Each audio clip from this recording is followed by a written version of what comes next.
আমরা যে নেতা রাজনীতি করি সেই নেতা হলো শহীদ রাষ্ট্রপতি জিয়াউর রহমান। তিনি এই প্রেস ক্লাব নিয়ে একটা কথা বলতেন যে an island of democracy in the ocean of autocracy, অর্থাৎ স্বৈরাচারের সমুদ্রে গণতন্ত্রের দ্বীপ। এটা বলতেন আমাদের নেতা শহীদ রাষ্ট্রপতি জিয়াউর রহমান, যে স্বৈরাচারের যে সমুদ্র সেখানে গণতন্ত্রের দ্বীপ হলো এই প্রেস ক্লাব।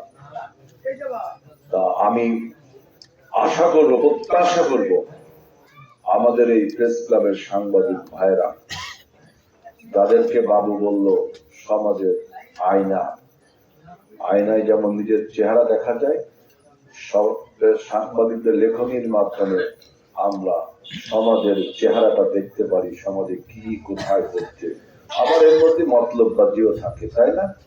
এই মতলববাজিকে বলে ইয়েলো জার্নালিজম, হলুদ সাংবাদিকতা।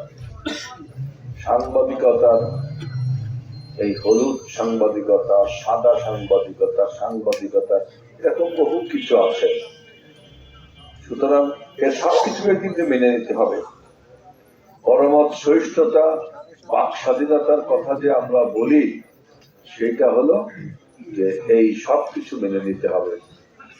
আপনার অন্যের মতকে প্রকাশ করতে দেওয়ার যে সুযোগ দেওয়া, এটাকেই বলা হয় আপনার প্রকৃতপক্ষে বাক স্বাধীনতা।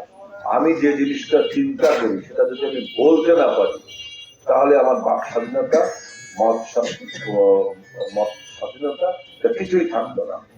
সুতরাং আমরা আশা করি এই প্রেস ক্লাবের সাংবাদিক ভাইয়েরা তারা মুক্ত কণ্ঠে লিখবে। এখন যদি আপনি বলেন যে আপনি মতলববাজি করে লিখতে পারবেন না, আপনি ইয়েলো জার্নালিজম করতে পারবেন না, এটা তার নৈতিকতা দায়ী থাকবে তার জন্য। যদি সে ইয়েলো জার্নালিজম করে, মতলববাজি করে, তাহলে তার নৈতিকতা দায়ী থাকবে। প্রকৃতপক্ষে আপনার এই সাংবাদিক জগৎটাকে বলা হয়, আমার ফোর্থ কলামিস্ট নাকি ফোর্থ কলামিস্ট বলা হয়। ফোর্থ কলামিস্ট মানে চতুর্থ স্তম্ভ। কেন বলা হয় জানেন? যে আমাদের রাষ্ট্র তিনটা স্তম্ভের উপর দাঁড়িয়ে। একটা হলো আইন বিভাগ।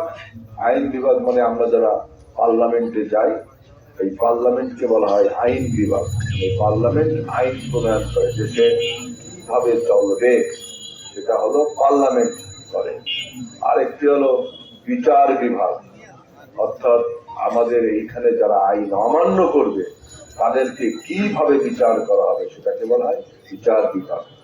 আরেকটি স্তম্ভ আছে, 3 নম্বর স্তম্ভ, সেটা হলো নির্বাহী বিভাগ, অর্থাৎ প্রশাসন কিভাবে চলবে, জনগণ যে চলে, এই যে আমরা যে একটা ব্যবস্থার মধ্যে থাকি, সরকারি ব্যবস্থার মধ্যে, সেটাকে বলা হয় নির্বাহী বিভাগ বা প্রশাসনিক বিভাগ। এই তিনটা স্তম্ভের উপর কিন্তু একটা দেশের ভিত্তিমূল রচিত, দেশ চালু হয়। এখানে গুণীজনেরা, শিক্ষিত জনেরা বলে আরেকটি স্তম্ভ আছে, তিনটি ছাড়াও আরেকটি স্তম্ভ আছে, সেটা হলো এই ফোর্থ কলামিস্ট অর্থাৎ সাংবাদিকরা। কারণ এই 3 বিভাগের যে খুঁটিনাটি ত্রুটি বিচ্যুতি, ভুল ত্রুটি, মতলববাজি আর যাই কিছু বলেন, সব কিছু পরিষ্কার ভাবে পত্রিকায় তুলে ধরে যে প্রশাসন এই কর্মকাণ্ড করছে, আইন বিভাগ এই কর্মকাণ্ড করছে, বিচার বিভাগ এই কর্মকাণ্ড করছে, এর সাথে জনগণ এই কর্মকাণ্ড করছে, অর্থাৎ এটাকেও একটা স্তম্ভ ধরা হয়। সুতরাং আমি আশা করব যে এই প্রেস ক্লাবের সাংবাদিক ভাইরা, নির্ভীক সাংবাদিক ভাইরা, কলম সৈনিকরা, যারা গত 17 বছরে মাফিয়ার বিরুদ্ধে অনেক লিখেছেন, আবার আপনাদের কণ্ঠ রোধ করবার জন্য ডিজিটাল সিকিউরিটি অ্যাক্ট একটা দিয়েছিল, তাই না? ডিজিটাল সিকিউরিটি অ্যাক্ট কিন্তু একটা দিয়েছিল আপনাদের কণ্ঠকে রোধ করার জন্য।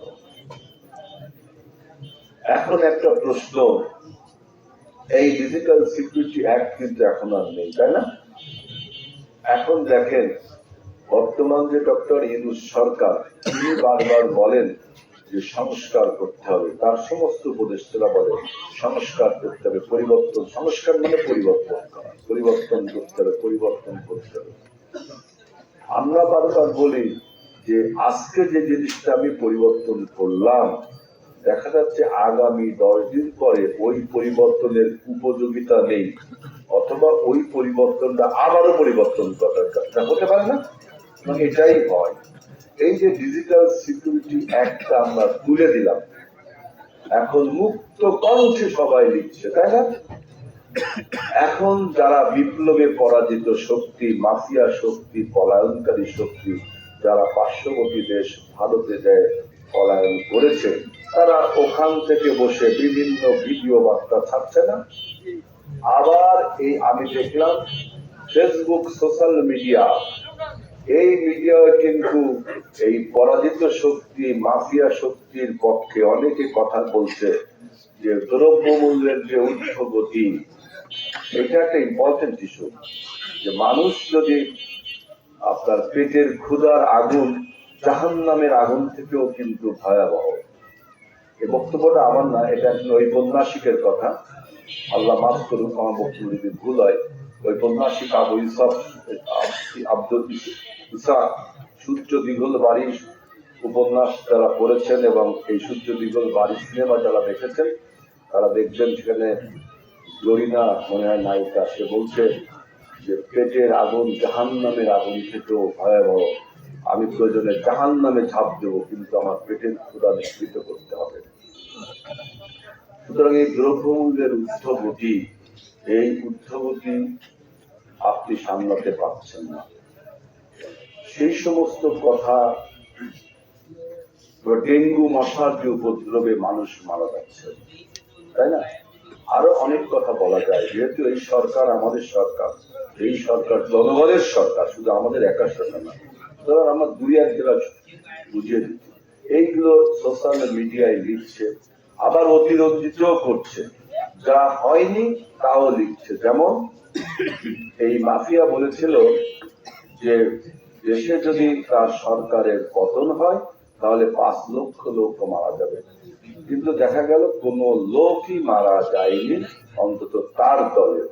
অনেকে পালাইছে, পালাতে যে বনে বাজারে সীমান্তে দুর্ঘটনা ঘটছে, এসে তো বাংলাদেশের জনগণ জড়িত না, জড়িত।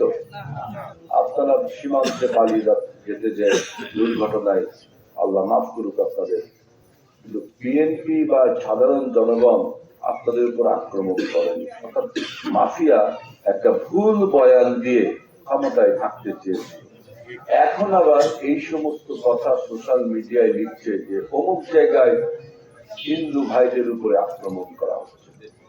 আমি বহু জায়গা বলেছি, Bangladesh is a land of communal harmony. Bangladesh হলো সাম্প্রদায়িক সম্প্রীতির দেশ। এই দেশে কখনো হিন্দু মুসলমান দীর্ঘদিন কাঁধে কাঁধ মিলিয়ে চলে। এর অনেক উদাহরণ আমি দিতে পারি। বাবরি মসজিদ ভারতে ভেঙে ফেলা হলো, তখন তার ঢেউ বাংলাদেশে এসে পড়তে পারত না। বিএনপি তখন ক্ষমতায় ছিল, বিএনপির নেতা কর্মীরা, সরকার, বেগম খালেদা সরকার দৃঢ় কণ্ঠে, দৃঢ় হস্তে সেই সাম্প্রদায়িক সমস্যার সমাধান করেছিলেন, যাতে বাবরি মসজিদের দাঙ্গা আমাদের বাংলাদেশে না আসতে পারে। আমরা দেখেছি মুসলমান এবং হিন্দু ভাইয়েরা একত্রে মন্দির পাহারা দিচ্ছে, উপাসনা এগুলো পাহারা দিচ্ছে। আবার 2002 সালে আমরা ক্ষমতায় আসলাম, গুজরাটে মোদি, এই যে ভারতের মোদি, উনি তখন গুজরাটের প্রধানমন্ত্রী ছিল, মুখ্যমন্ত্রী ছিল, উনি করল কি আপনার মুসলিম ক্লিনজিং, এথনিক ক্লিনজিং, যাকে জাতিগত নিধন বা মুসলিম নিধন একটা হয়েছিল না গুজরাটের আহমেদাবাদে দাঙ্গা। আমরা কিন্তু তখন ক্ষমতায়, সেই দাঙ্গার ঢেউ যেন বাংলাদেশে না আসে, তখনও বেগম খালেদা জিয়া নেতৃত্বে আমাদের মুসলমান ভাইয়েরা, হিন্দু ভাইয়েরা, বিএনপির নেতা কর্মীরা ঐক্যবদ্ধভাবে এই সাম্প্রদায়িক দাঙ্গাকে দমিয়েছিল। আমরা সবসময় সাম্প্রদায়িক সম্প্রীতিতে বিশ্বাস করি। অথচ দেখবেন আওয়ামী লীগ আমলে ব্রাহ্মণবাড়িয়ার নাসিরনগরে, সুবর্ণচরে,